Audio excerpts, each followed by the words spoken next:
Excuse me sir. Sir, मंदिरा देवी क्या सच में जिंदा नहीं है? सर सब ठीक है ना? First class. नाम क्या है आपका? सर पारोमिता। पारोमिता। पारोमिता, आपको कासुंदी पता है? हाँ। हमारे वर्धमान में कासुंदी से चावल खाने का प्रचलन है, और वो कासुंदी जब पुरानी हो जाए तो उसे ज्यादा खोदो मत, बड़े कहते हैं, तभी कह रहा हूँ खोदिए मत। लेकिन अगर वो जिंदा है तो? जिंदा होंगे तो होंगे, मैं क्या कर सकता हूँ? पुलिस अगर उनको... देखिए, गैस करना आप लोगों का काम है, आप लोग अच्छी तरह गैस करते हैं। गैस करके आप खबर बनाइए, किसी ने आपको रोका तो नहीं है ना? Nice meeting you, take care.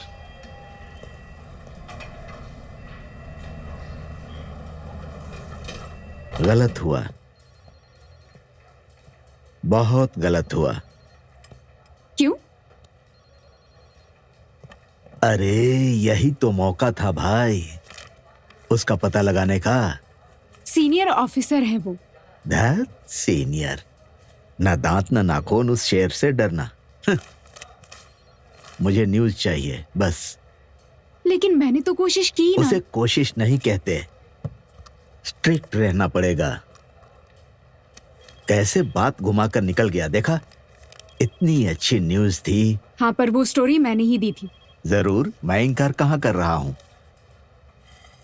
खाओ, पपीता अच्छा है। नहीं, बस इतना पता है कि वो मिसिंग हो गए थे, इससे ज्यादा नहीं पता। उसको मिसिंग नहीं कहते, उसको एनकाउंटर कहते हैं। एनकाउंटर करके खत्म कर देना, वही नक्सल समय की बात है। पर मुझे पता है कि वो जिंदा है। खबर है तुम्हारे पास? एक्चुअली हमारी रेटिंग कम हो रही है, एक अच्छी सी स्टोरी अगर मिल जाती तो बहुत अच्छा होता। नौकरी खोने का डर है क्या आपको? किसी को कहिएगा मत। एक्चुअली बात क्या है पता है, मेरी ऑटोबायोग्राफी बस खत्म होने ही वाली है। अब अगर वो स्टोरी आप लिख देंगी तो मेरी बायोग्राफी में से एक चैप्टर हटाना पड़ेगा, क्योंकि इसे लिखने का कोई मतलब नहीं रहेगा। इसके अलावा जो मेरे सब्जेक्ट्स हैं उनकी प्राइवेसी को, सीक्रेसी को प्रोटेक्ट करना भी मेरा ही काम है। देखिए, आपकी सर्विस लाइफ तो खत्म हो गई है, लेकिन मेरी थोड़ा समझिए ना प्लीज। और अमिता, मुझे बहुत अफसोस है कि मैं तुम्हें सॉरी तुम्हें बोल दिया। सॉरी, इस मामले में मैं आपकी किसी तरह की मदद नहीं कर पाऊंगा। I am sorry.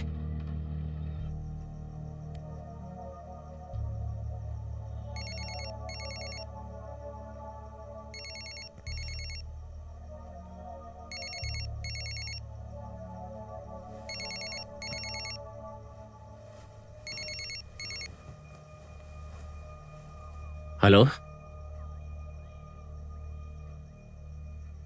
इतनी रात को क्या बात है?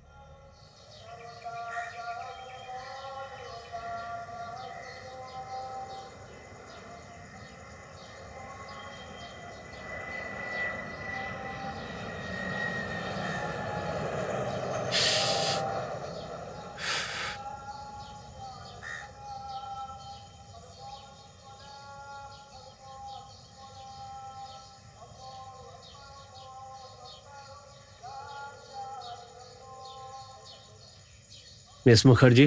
हाँ? सुल्तान अहमद बोल रहा हूँ। हाँ, बोलिए। सॉरी, वो और टाइम पे फोन कर रहा हूँ। नहीं, कोई बात नहीं। आज आप फ्री हैं क्या?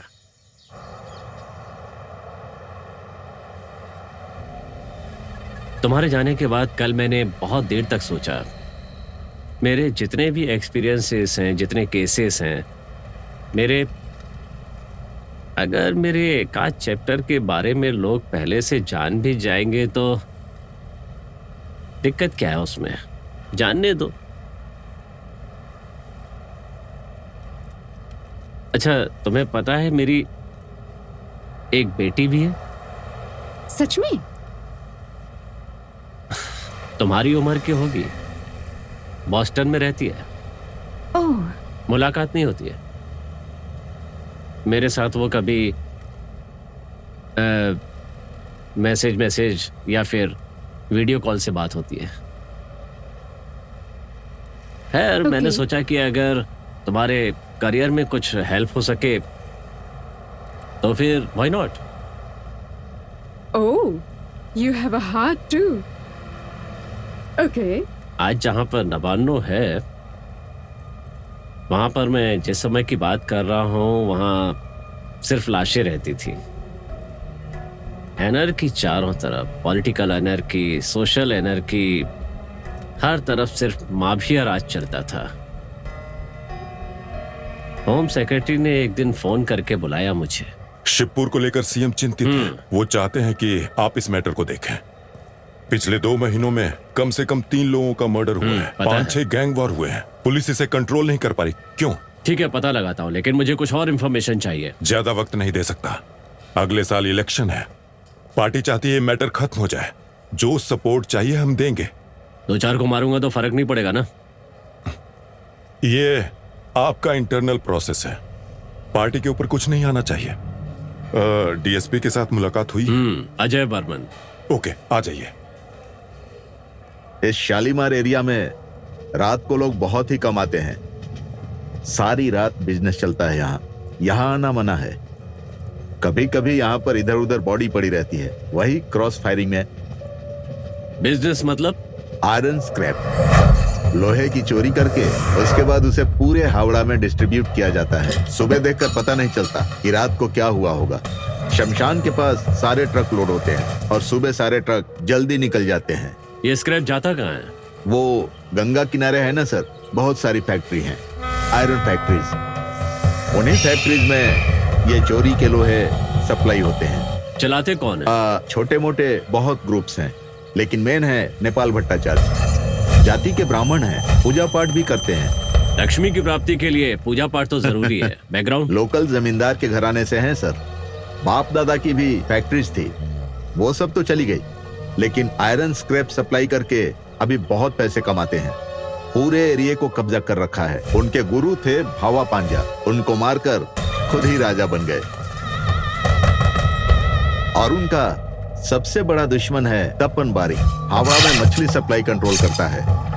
और वैसे तो दोनों में बिजनेस राइवलरी नहीं है, लेकिन कुछ तो गड़बड़ जरूर है। ठीक उसी वक्त वहां एक हादसा होता है। हावड़ा कॉरपोरेशन में काम करने वाला एक आदमी, अनिरुद्ध विश्वास, मिडिल क्लास फैमिली का एक सीधा साधा इंसान, सुखी फैमिली, सब खुश। अरे कहाँ गई? दे दो, लेट हो रहा है मुझे। रोज सुबह सुबह आप इतनी जल्दी क्यों करते हो? हाँ, 11 बजे से पहले कोई गवर्नमेंट ऑफिस में पहुंचता भी नहीं है। वहाँ क्या कोई लड़की आपके लिए वेट करती है? कहाँ ऑफिस में लड़की? तब तो रात को भी देर से ही घर वापस आता। बस बस। दाल दे रही हो ना, रोकिए, सूखा सूखा मत खाइए। ऑफिस के सप्लायर्स भी ना एक से एक नमूने हैं।